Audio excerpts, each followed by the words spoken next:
qual era, general, a situação e quais eram as perspectivas da CESITA quando o senhor assumiu a presidência, já decorridos 8 anos após a sua fundação? Bem, quando eu cheguei à CESITA, a perspectiva era péssima. Não havia recursos e não havia nenhum compromisso do governo de dar esses recursos.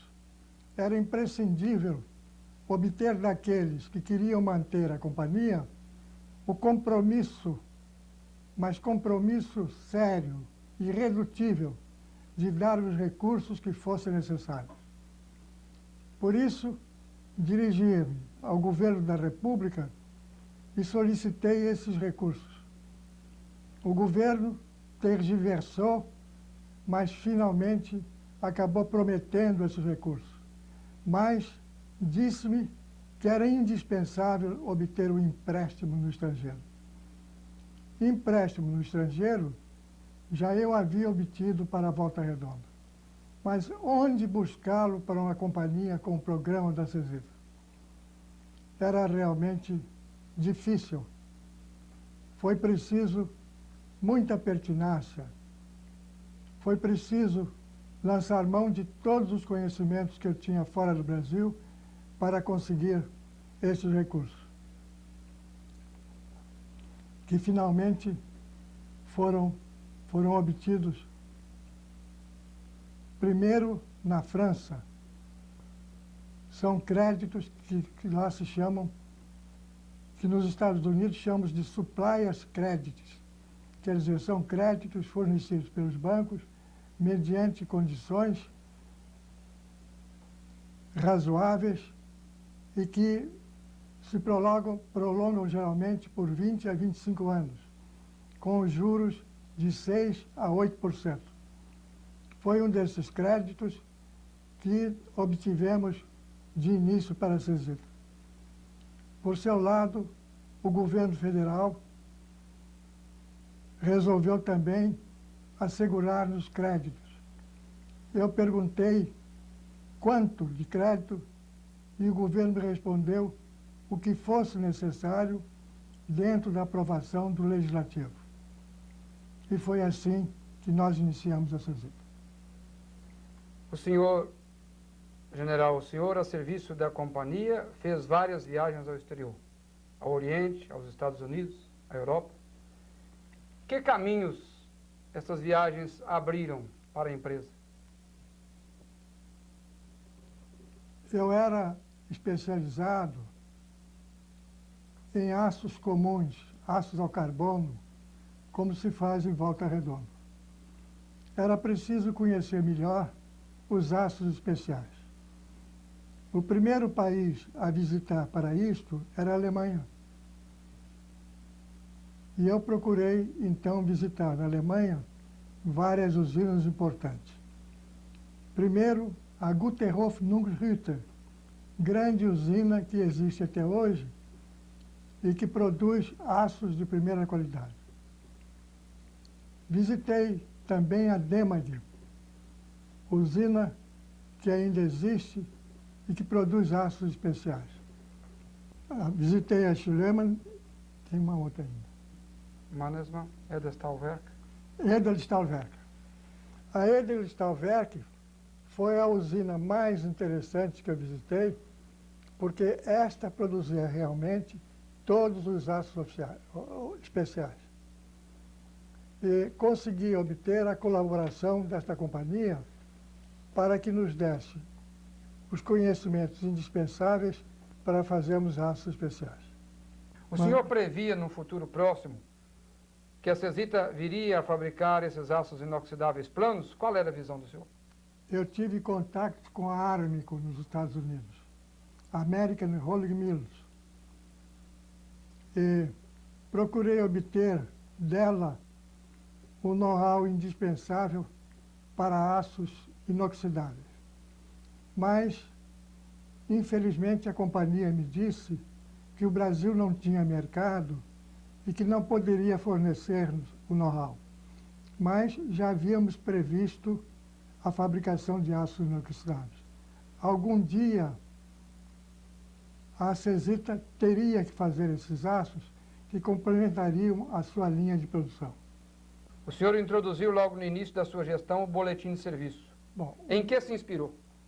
Foi válido esse meio de comunicação? o boletim de serviço é uma prática das Forças Armadas. Não há Força Armada que não tenha um boletim diário de serviço. Mas em Acesita eu fiz um boletim semanal, porque me pareceu que isso bastava, onde se registravam todos os fatos que se passavam na companhia. Isso nos permite hoje reproduzir toda a sua história. Eu guardo esses boletins como guardo o relatório que eu fiz para o governo, dizendo ao governo o que era preciso fazer para que a Cesita fosse uma usina de grande êxito. Em todas as companhias onde eu estive, Volta Redonda, a Cesita e outras, eu fundei o boletim, com este objetivo que eu já disse, que é guardar a história da companhia. Sabe-se que o senhor, com dois grandes olhos, olhava a Cesita: o aspecto técnico e o aspecto social e humano. Não bastava construir a usina, era necessário também construir a cidade. Diga-nos, general, o que o senhor pensa e como procurou agir dentro dessa filosofia de trabalho? Uma cidade que hoje tem 350 mil habitantes foi construída em Volta Redonda. Volta Redonda era um cruzamento de trens, só tinha em torno de si meia dúzia de casas dos empregados da Central do Brasil. Quando eu disse ao agente da estação que surgiria uma cidade, ele riu e me disse: jamais haverá em Acesita uma cidade. E com grande espanto seu e de outros empregados da Central, começou a surgir a usina de Volta Redonda. O mesmo se passou em Acesita, porque não havia, junto a Coronel Fabriciano, no local que foi construída a Acesita, era o distrito de Timóteo, não havia no distrito de Timóteo ainda uma cidade que era preciso construir. Mas a nossa primeira preocupação foi construir o campo de aviação, porque se fazia mister que eu fosse frequentemente a Timóteo. E a única via de comunicação naquela época era a via aérea. A estrada de rodagem era muito precária. Uma vez, no Natal, eu fiz essa estrada de rodagem e levamos 18 horas entre a Cesita e Belo Horizonte. Então, a única linha possível era a via aérea. Daí a preocupação de se fazer o aeroporto, que foi tão criticado. Mas, evidentemente, se homens nós teríamos em Acesita, fazia-se mister construir a cidade. Tendo obtido eu a quiescência do governo para que despendesse o mínimo possível. E a primeira preocupação foi construir uma casa de 4 quartos, onde um servia de minha morada e 3 de hotel. E pouco foi-se construindo a cidade. Os engenheiros faziam suas próprias plantas e entregavam-me. Eu aprovava ou não, conforme o custo da obra. Em geral, eles eram bastante modestos e podia-se acolher o projeto que eles faziam. Para os operários, nós fizemos casas de diversos tipos, porque há diversas categorias de trabalhadores. A casa do operário tinha geralmente 48 metros quadrados, mas um quintal bastante grande para que ele plantasse e criasse aves. E à medida que a categoria do operário aumentava, a casa era melhor, mas o quintal era menor, porque este homem ganhava mais. Em todo lugar onde o senhor trabalhou, general, sobretudo no levantamento de usinas siderúrgicas, o senhor deu uma importância muito grande ao aspecto religioso e sempre plantou uma igreja nas comunidades que o senhor levantou. Por quê? Exato. Porque o Brasil foi descoberto à sombra da cruz. Foi descoberto pelos portugueses, que eram católicos, e que trouxeram para cá, logo de início, Frei Coimbra e outros padres que realizaram a primeira missa. Frei Henrique de Coimbra. E isso foi assistido pelos índios com grande curiosidade. Mas em Acesita, eu notei desde o início que a grande maioria era católica. Impunha-se construir uma igreja. Como fazê-lo? Ocorreu-me a ideia de dar às senhoras de Acesita o monopólio da venda de remédios. Lembra-se disso? Sim. E elas fizeram uma grande drogaria que vendia os remédios. E esse dinheiro era aplicado na igreja. Ao mesmo tempo, faziam-se coletas em vários lugares para a construção de uma igreja que nós queríamos modesta, mas digna de Acesita. Tivemos a grande sorte de termos como arcebispo, naquela região, nesse momento, Adão Helvécio, que designou para Acesita o padre Abdala, que, pelo que eu estou ouvindo hoje aqui, ainda está em Acesita. A igreja começou modestamente com os recursos obtidos pelas senhoras e com algumas doações. Não se constrói uma igreja em um ano, mas pode-se construí-la em 4, 5 anos, e foi o que sucedeu. Quando eu deixei Acesita em 1957, já estava pronta a sua igreja, tendo como cura o padre Abdala. O senhor se lembra da APIA, Associação de Proteção à Infância de Acesita? Lembro-me.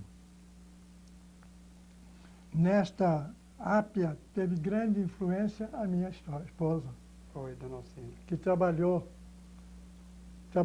nesta associação. Por quê?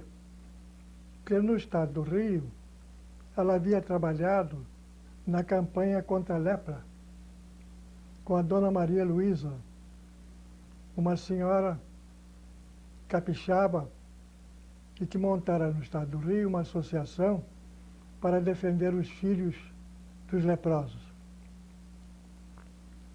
De forma que a minha esposa tomou conta da ápia com outras senhoras de Acesita e fundaram essa instituição que foi de grande valia para a infância de Acesita. E nós queríamos que o senhor soubesse que dessa ápia, a Acesita recrutou muitos meninos para a mão de obra do seu trabalho siderúrgico e que lá estão ainda até hoje, general, na ativa. Né? Na escola técnica que nós fizemos na época. A escola tinha como modelo o Senai. A escola que fizemos em Acesita teve por modelo o Senai. Eu fora presidente da Confederação da Indústria, conhecia bem o sistema e implantamos em Acesita uma escola do mesmo gênero. E esta escola formou os homens que, com certeza, ainda hoje se encontram lá como operários, e alguns deles foram para escolas superiores e saíram até engenheiros. Sabe disso, né? General Macedo Soares, Alcesita é hoje uma cidade de cerca de 80 mil habitantes. Nós gostaríamos que o senhor nos dissesse, ela, pelo que o senhor sabe, pelo que o senhor é informado, ela correspondeu à sua previsão? Fugiu do seu planejamento? Como sente o senhor? Bom, no meu tempo, eu creio que Alcesita era uma cidade de cerca de 10 mil ou 12 mil habitantes. Teve essa evolução que me surpreende, realmente. Eu supunha que Alcesita fosse hoje uma cidade de 40, 45 mil habitantes. 80 mil é realmente uma cidade importante. Agora, eu já disse aqui que Volta Redonda era um cruzamento de trens e hoje tem 350 mil habitantes, sendo uma das maiores cidades do estado do Rio.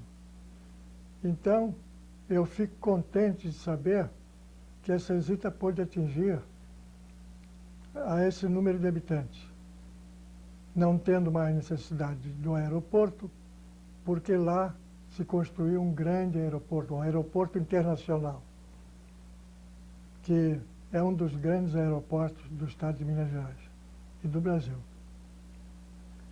General Macedo Soares, nós gostaríamos de dizer ao senhor, no fim dessa conversa, que a Alcesita guarda na sua história os seus passos como vestígios de ouro.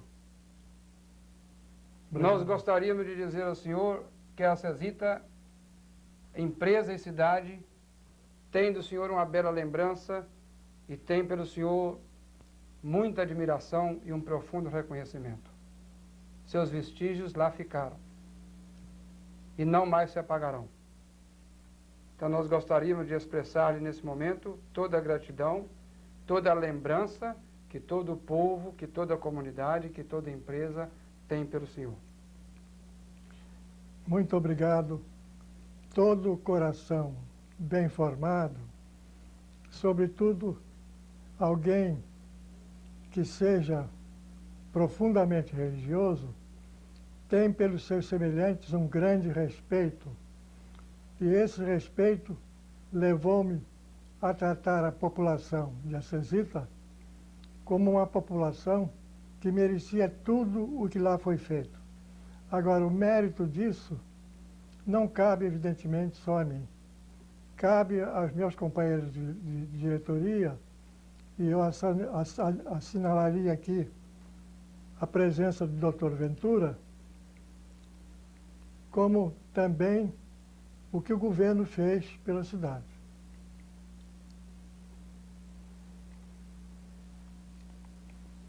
E eu já me referi a D. Elvésio, que tinha um profundo carinho pela Alcesita. E ele me dizia sempre, estas almas de Alcesita têm que ser postas ao serviço de Deus. E, por isso, a obra que lá está sendo feita, inclusive a igreja, é essencial para a vida da comunidade. A minha família, até hoje, guarda de Alcesita uma recordação indelével. O meu filho segundo, que tem o meu nome, Edmundo, me fala frequentemente de Alcesita. Ele visitou Jequitinhonha e deu uma volta por Alcesita, mas não ficou lá. E da próxima vez que eu puder ir lá, eu vou levá-lo comigo para que ele veja hoje como uma cidade que começou tão modestamente atinge uma população de 80 mil habitantes. Muito obrigado pelas suas perguntas. Obrigado ao senhor.